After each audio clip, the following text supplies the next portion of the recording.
રાજકારણ એટલે માત્ર હાર-જીતનો ખેલ નથી. એ તો શાસનને સમજવાની, લોકોના જીવનને વધુ સારું બનાવવાની એક સતત પ્રક્રિયા છે.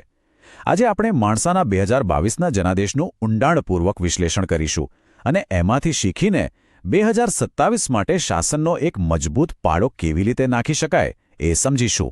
કોઈપણ રાજકીય વિશ્લેષણની શરૂઆત ક્યાંથી થાય? હંમેશા જમીનથી. આ માણસા છે ગાંધીનગર જિલ્લાનું ગ્રામીણ હૃદય.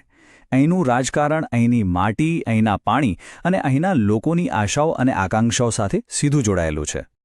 તો આપણે આ વિશ્લેષણમાં કયા માર્ગે આગળ વધીશું? ચાલો એક નજર કરીએ. સૌથી પહેલાં માણસાની જમીન અને ત્યાંના જનાદેશને સમજીશું. પછી 2022ના પરિણામોનું વિશ્લેષણ કરીશું. એ પછી મતવિસ્તારના રાજકીય ઇતિહાસ પર નજર નાખીશું. અને અંતે પુનરાગમન માટેના 4 સ્તંભો, 90 દિવસની એક નક્કર કાર્ય યોજના અને એક સાચા જનકેન્દ્રિત નેતાનું વિઝન કેવું હોવું જોઈએ તેની ચર્ચા કરીશું. તો ચાલો શરૂઆત કરીએ માણસાની મૂળભૂત ઓળખથી. આ વિસ્તાર ખરેખર છે કેવો? આંકડાઓ છે ને એ પોતાની એક વાર્તા કહે છે. માણસા એટલે કે વિધાનસભા ક્ષેત્ર નંબર 37. અહીં લગભગ 88% વસ્તી ગ્રામીણ છે. આનો સીધો અર્થ એ છે કે અહીંનું રાજકારણ ખેતરના શેઢે અને ગામના ચોરે જ નક્કી થાય છે, એસી ઓફિસોમાં નહીં. અહીં ઠાકોર સમાજની બહુમતી છે અને લોકોના મુખ્ય મુદ્દાઓ શું છે? ખેડૂતોની સમસ્યાઓ અને પાણીની તંગી. કોઈપણ રાજકીય રણનીતિના કેન્દ્રમાં આ જ 2 મુદ્દાઓ હોવા જોઈએ. સારું, તો આ હતી માણસાની ઓળખ. હવે જે સૌથી મહત્વનો સવાલ છે, 2022માં એવું તો શું થયું? એ પરિણામો માત્ર એક હાર નહોતી, એક મોટો સંકેત હતો. 24 પોઈન્ટનો વોટ સ્વિંગ. રાજકીય વિશ્લેષણની ભાષામાં આ એક ભૂકંપ જેવું છે. આ દર્શાવે છે કે મતદારોના મિજાજમાં એક બહુ મોટો અને મૂળભૂત ફેરફાર આવ્યો છે. પણ સવાલ એ છે કે આવું થયું કેમ? 39,300. આ માત્ર એક આંકડો નથી, આ છે મતોનું અંતર. આ એક સ્પષ્ટ પડકાર છે જેની ગંભીરતાને આપણે સમજવી પડશે. આ અંતરને પાર કરવા માટે પહેલાં એ સમજવું જરૂરી છે કે આ ખાઈ ઊભી જ કેમ થઈ. ચાલો આને આ ચાર્ટથી સમજીએ. જુઓ, 2017માં કોંગ્રેસ ક્યાં હતી? 48% પર. અને 2022માં સીધા લગભગ 36% પર. એ જ સમયે ભાજપનો વોટશેર લગભગ 60% સુધી પહોંચી ગયો. આ કોઈ સામાન્ય વધઘટ નથી. આ સ્પષ્ટપણે મતદારોના વિશ્વાસનું એક મોટા પાયે થયેલું સ્થળાંતર છે. પણ શું આખી વાર્તા ખાલી 2022ની જ છે? ના, કોઈ પણ મતવિસ્તારની પોતાની એક યાદદાશ્ત હોય છે, એક રાજકીય સ્મૃતિ હોય છે. ચાલો જરા માણસાના રાજકીય ભૂતકાળમાં ડૂક્યું કરીએ. આ સમયરેખા જુઓ, એ માણસાના અસ્થિર રાજકીય સ્વભાવને બતાવે છે. અહીં કોઈ એક પક્ષનો કાયમી ગઢ રહ્યો નથી.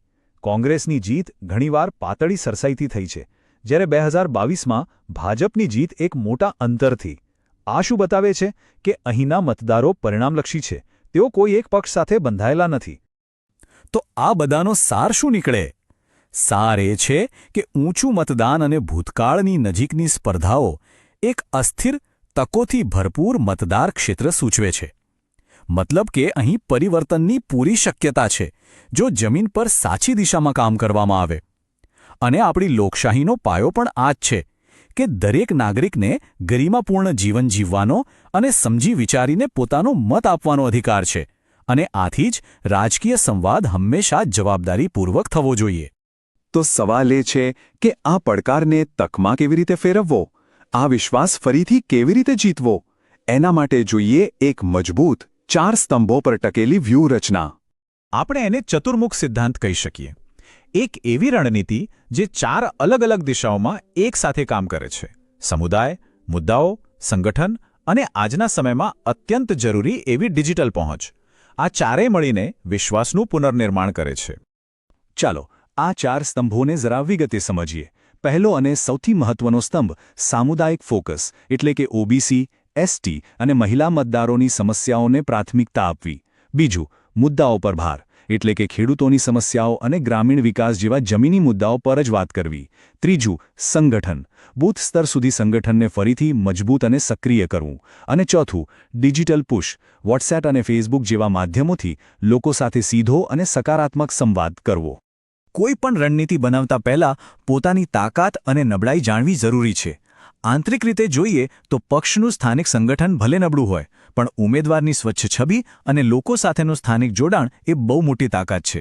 અને બાહ્ય રીતે સામે ભલે મજબૂત સંગઠન હોય, પણ ગ્રામીણ સમસ્યાઓ અને મોંઘવારી જેવા મુદ્દાઓ છે જે એક નવી તક ઊભી કરે છે. વ્યૂહરચના તો બની ગઈ, પણ એને જમીન પર ઉતારવા માટે શું? એના માટે જોઈએ એક સમયબદ્ધ એક્શન પ્લાન. આ છે 90 દિવસની ગણતરી. શરૂઆત થાય છે D90થી, એટલે કે ચૂંટણીના 90 દિવસ પહેલા. આ સમય છે પાયો નાખવાનો. આ પહેલા 30 દિવસમાં શું કરવાનું છે? સૌથી પહેલા તો ડેટા. બૂથ લેવલ પર એક મતદારને સમજવાના. વોર્ડ ઓફિસો ફરીથી શરૂ કરવી, કાર્યકરોને તાલીમ આપવી, ઘરે ઘરે જઈને વોટ પ્લેજ અભિયાન ચલાવવું અને ગામ અને જ્ઞાતિ પ્રમાણે વોટ્સએપ ગ્રુપ બનાવીને સીધો સંપર્ક સ્થાપિત કરવો. હવે આવે છે D45. પાયો નંખાઈ ગયો છે. હવે સંગઠનને અને સમર્થકોને મેદાનમાં ઉતારવાનો, સક્રિય કરવાનો સમય છે. આ સમયગાળામાં ઉમેદવાર પોતે મુખ્ય ઓબીસી વિસ્તારોમાં ગામડાઓમાં રેલીઓ કરે, યુવાનો અને મહિલાઓની પદયાત્રાઓનું આયોજન થાય, એકદમ ટૂંકો અને સરળ જે વોટ્સએપ પર શેર કરી શકાય તેવો સ્થાનિક ઢંઢેરો બહાર પાડવામાં આવે અને બજારો જેવી જાહેર જગ્યાઓ પર સ્વયંસેવકો દ્વારા લોકો સાથે સીધો સંપર્ક વધારવામાં આવે. પણ આ બધી મહેનત, આ બધી વ્યૂહરચના, આ બધું શાના માટે? શું ખાલી એક ચૂંટણી જીતવા માટે? ના, આ બધું છે શાસનની એક નવી દિશા નક્કી કરવા માટે, એક જનકેન્દ્રિત શાસન માટે. એક સાચા નેતાની ઓળખ એ છે કે તે લોકોની સમસ્યાઓને સમજે અને તેના ઉકેલ માટે એક નક્કર સિસ્ટમ બનાવે. માણસામાં મુખ્ય મુદ્દાઓ સ્પષ્ટ છે: પાણી અને સિંચાઈ, ખેડૂતોની સમસ્યાઓ અને યુવાનો માટે રોજગાર. આના માટે માત્ર વચનો નહીં, પણ નક્કર અને કરી શકાય તેવા ઉકેલો આપવાની જરૂર છે. અને હા, આ બધી પ્રક્રિયામાં લોકોના ડેટાનો જવાબદારીપૂર્વક ઉપયોગ કરવો ખૂબ જ મહત્વપૂર્ણ છે.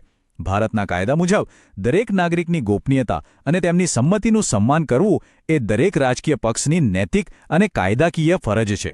જો તમે પણ એક જનકેન્દ્રિત નેતા બનવા માંગતા હો અને તમારા મત વિસ્તારનો વિકાસ કરવા માંગતા હો, તો blueprintstrategies.ai પર સંપર્ક કરો.